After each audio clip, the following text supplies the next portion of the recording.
Mi nombre es Luis Alberto Huerta Guerrero, soy abogado, magíster en Derecho Constitucional y doctor en Derecho por la Pontificia Universidad Católica del Perú. Asimismo, me desempeño como docente en Derecho Constitucional y Derecho Procesal Constitucional en la misma casa de estudios. Por una cordial invitación de JUS 360, en esta oportunidad voy a hablar sobre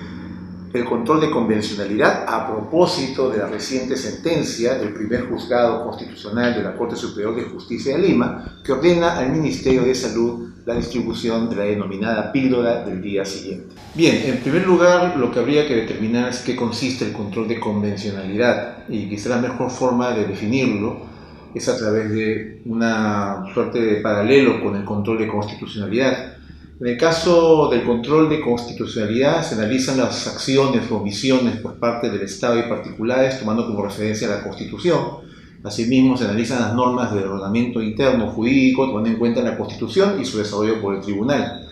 En el caso del control de convencionalidad también se analizan en este caso las acciones o omisiones por parte del Estado, así como las diferentes normas que el Estado puede emitir, tomando como referencia, como parámetro de control, lo que dice la Convención Americana sobre Derechos Humanos y la jurisprudencia de la Corte Interamericana sobre Derechos Humanos. Por eso la atención a la pregunta de qué criterios se tienen que tomar en cuenta para aplicar el control de convencionalidad. Uno, hay que saber en qué consiste, como lo acabo de explicar. Y dos, hay que tener conocimiento de lo que dice la Convención Americana sobre los derechos que ella reconoce, así como la jurisprudencia de la Corte Interamericana. Hay que estar al día en cuanto a lo que señala el Tribunal Interamericano en materia de interpretación de los derechos establecidos en la Convención.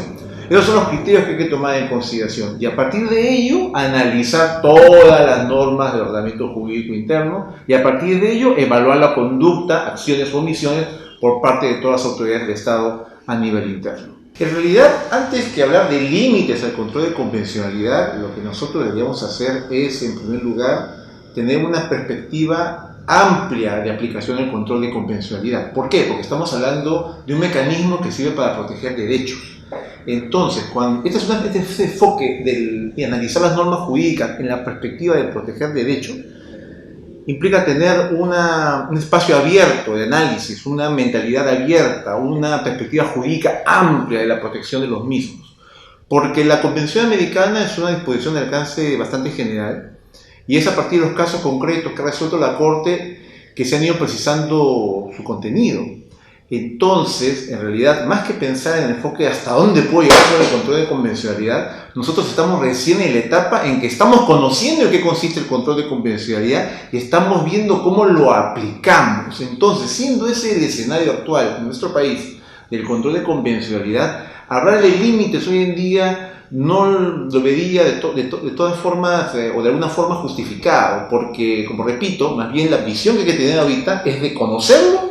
y comenzar a aplicarlo, porque en eso todavía encontramos en el ámbito de los operadores de derecho, los aplicadores del derecho, un cierto grado de desconocimiento, tanto de lo que implica el control como de lo que implica analizar o leer la Convención Americana, lo que implica conocer la jurisprudencia de la Corte. En todo caso, en un momento en que ya estemos a nivel de la práctica, el límite en realidad es lo que dice la Convención y lo que dice la Corte, básicamente. Ese es el límite del control de convencionalidad. Tenemos que estar al día en lo que señala el Tribunal Interamericano, no ir más allá de lo que el Tribunal Interamericano ha señalado. Por lo general, la Corte Interamericana, al interpretar la Convención, dicta jurisprudencia bastante clara, bastante precisa. Entonces, si la pregunta es, ¿existe algún límite? Podríamos básicamente decir que es lo que dice la Convención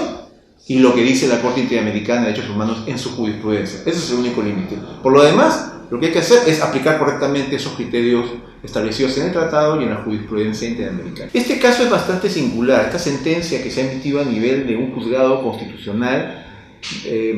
es resultado de lo que podríamos llamar justamente la ausencia al interior del Estado peruano de un mecanismo que permita de forma pronta e inmediata adecuar nuestro derecho interno a las obligaciones internacionales previstas en la Convención y a nivel de la Corte Interamericana de Derechos Humanos. ¿Por qué digo esto? Por lo siguiente, porque este caso es muy singular, porque es un amparo que busca, de alguna forma, dejar sin efecto o inaplicar un pronunciamiento o una interpretación realizada por el Tribunal Constitucional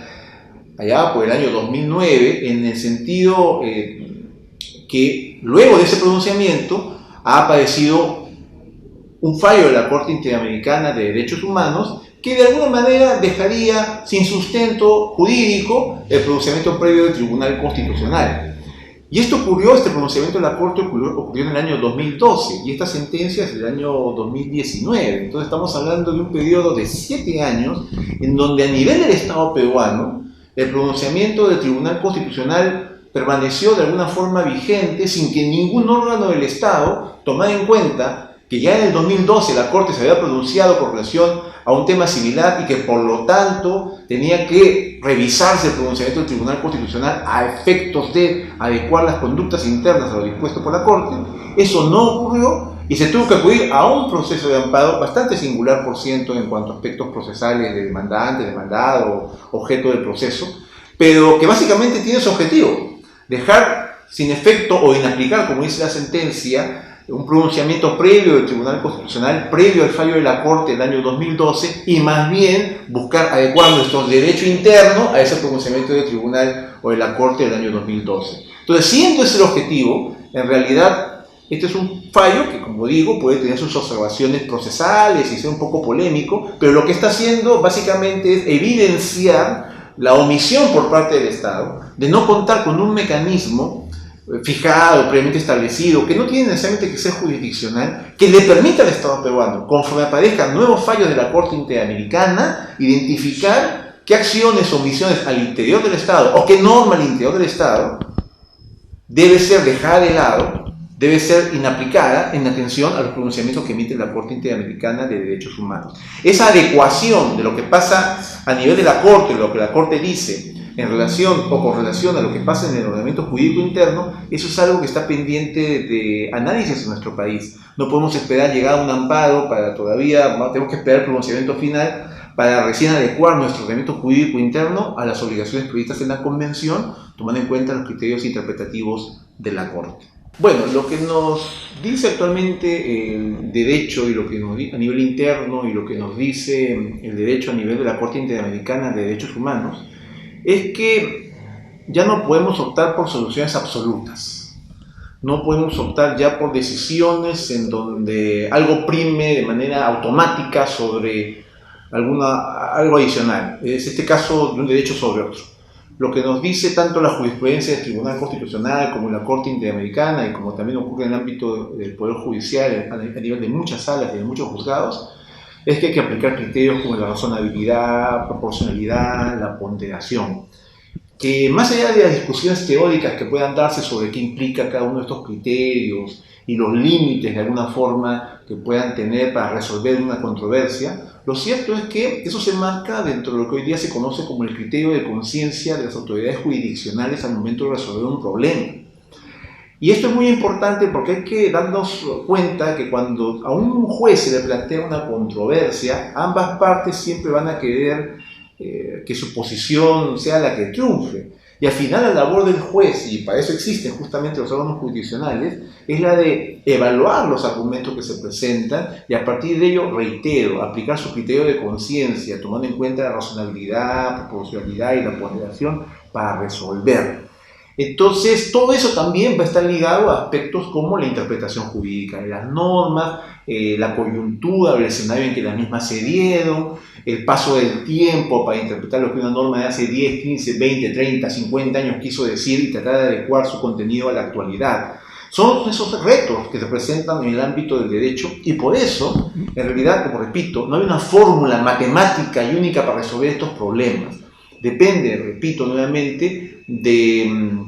los criterios que se tomen en consideración. Y eso justamente ocurre en este caso que estamos analizando, porque lo que está señalando el juez es que la Corte Interamericana de Derechos Humanos ha emitido un pronunciamiento con una perspectiva nueva, distinta, o una interpretación jurídica novedosa del artículo 4 de la Convención Americana sobre Derechos Humanos, que reconoce el derecho a la vida y lo está ponderando con otros derechos que también reconoce la Convención. Entonces, esa manera de resolver una controversia, viendo las posiciones de ambas partes, ponderando los elementos en juego y al final tomando una decisión sobre la base de la razonabilidad y la proporcionalidad, es lo que permite la resolución de las controversias. Y siempre nos encontraremos con decisiones que causen polémica, porque los conflictos entre derechos fundamentales no se resuelven de forma matemática. Hay un actor detrás, que es la autoridad jurisdiccional, el juez o la jueza, y hay un criterio de conciencia que también forma parte de su capacidad de análisis y que se evidencia en las resoluciones. Lo importante es que exista una argumentación razonada, una argumentación bien fundamentada que permita justificar la posición a ser asumida por una autoridad. Es así como se resuelven los conflictos.